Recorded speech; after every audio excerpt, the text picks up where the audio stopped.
Welcome to Wrap It Up. My name is Nogazumolo. We are so glad to have you on board, myself as well as the Wrap It Up team. It's been a very eventful week, having the good, the bad stories, the in-between, nationally and internationally. But nonetheless, we are here. We hope you had a great week, and we are about to do what we do best, and that is to give you a wrap-up of those stories that trended nationally and internationally. Thank you so much for tuning in. Make sure that you share this episode as many times as you possibly can and give your opinions on all the stories that you're about to hear. Trust me, we love to hear them here on the show. So let's get straight into the first story. The story that trended in the week, the first one is the reshuffling of cabinet members by President Cyril Ramaphosa. I'm shocked. I don't know about you, but the Minister of Police is still there. The State Security Minister is still there. What are they doing there? Because clearly they failed the country. They failed the country, and we saw that in the recent unrests that happened in KZN and Gauteng. What are they still doing there? Of course, we saw the former Minister Tito Mboweni bowing out and being replaced by Minister Enoch Gotongwana. But I still have a problem with Minister Enoch because he still has a corruption case of what, 100 million rand? Case that was looming over his head for about 10 years or so. He's been trying to shake it off, but it doesn't go off. So, if you ask me, this looks like, to me, flat tires that are just being placed there, another there, another there, another there. There's no difference. What is this reshuffling for? If especially the police minister and the state security minister are there. That's just my opinion. What do you think? I'd like to hear from you. The next trending story was of the burial of the media mogul, Sean Ferguson, who was buried at Four Ways in Johannesburg on Wednesday.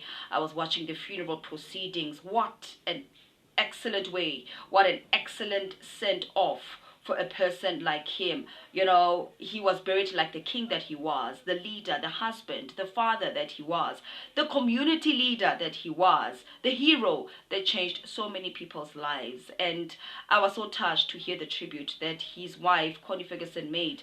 I cried. It was so real. It was so authentic. It was so touching. And on that note, may his soul rest in peace and may his legacy continue to live on. Hashtag the show goes on.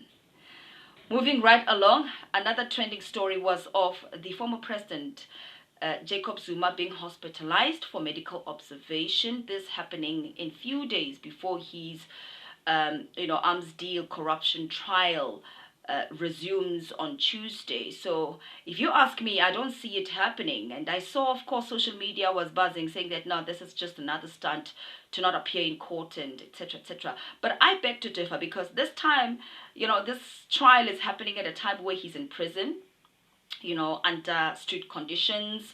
There's COVID-19 and we are in the third wave and it's extremely cold and he's older.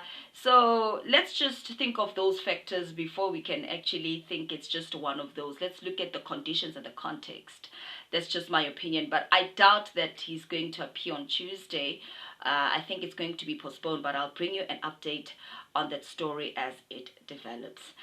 Another trending story in sports was of Percy Tau, coming to Africa and supposedly to Ahli from the English Premiership. And so I was watching a brief conference where, Pitso Musimani was saying, who's the coach of Ahli, of course, he was saying that he wouldn't mind to sign Percy Tau. He was saying that he is a player that any coach would want to have because of how unique he is. Though he didn't say it in those words, but, just that on its own, we get an idea of how he feels about Percy Tau and how he wouldn't mind to sign him into Ahli. So I like how transparent he was about this matter, and he said that if Brighton can sell him, he wouldn't mind to sign him in Ahli. So that's an interesting story. I want to see how it's going to happen because at this point, Percy Tau's future is a bit uncertain. We can't tell what's what, but I will bring an update on the story. That's a very interesting one. And then still in sports news, we saw a sad one where Lionel Messi bowed out of Barcelona. He left the club after so many years because, he's grown up there. He grew up there. He has won, 10 titles, 10 league titles with the club since he was 13 years old. And I saw during that conference, he was very emotional. He was very teary, and I could feel exactly how he was feeling. And he was saying that it's time for him to bow out with his 3 children, that is, and he hopes that someday he might return to Barcelona. I was shocked. I don't know about you, but that was a shock for me. That was a shock for me. Very sad. And I wonder if he felt this way.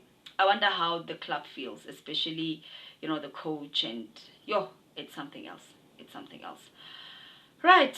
Last but not least was the story of Somizi Mhlongo, who had to, take time off from Metro FM as well as, Idols, because of the allegations, the abuse allegations that were thrown at him by his estranged husband, the estranged husband, Mohale. So he asked Metro FM to get some time off, and Metro FM did confirm that they're giving him time off to deal with this case. And, MultiChoice also said that, for now, he's not going to appear on Idols. He's going to appear until the season that has been pre-recorded until the 22nd of August. And then from there, he will no longer be appearing. So, yeah. I didn't see that one coming. That was a shock. I was like, okay, is Mohale bored? Well, I just see somebody that wants to tarnish another person's life, career, image, after such a long time. Yes, we know they are going through divorce, but that's a big bomb. That's a big bomb, and his career is in jeopardy. But I doubt that he will ever. I'm not saying that's his, that's his aim to destroy Somizi and whatnot. But who saw that one coming? That's just my opinion, and it's definitely a developing story that I'll bring you an update on. So thank you so much for tuning in. That's all I had for you this week. I'll be back again next week with other trending stories of the week, nationally and internationally. Remember, share, and share this episode as many times as you possibly can. And continue to like this channel and continue to follow us and subscribe to wrap it up. I'll be back again next week. Shop.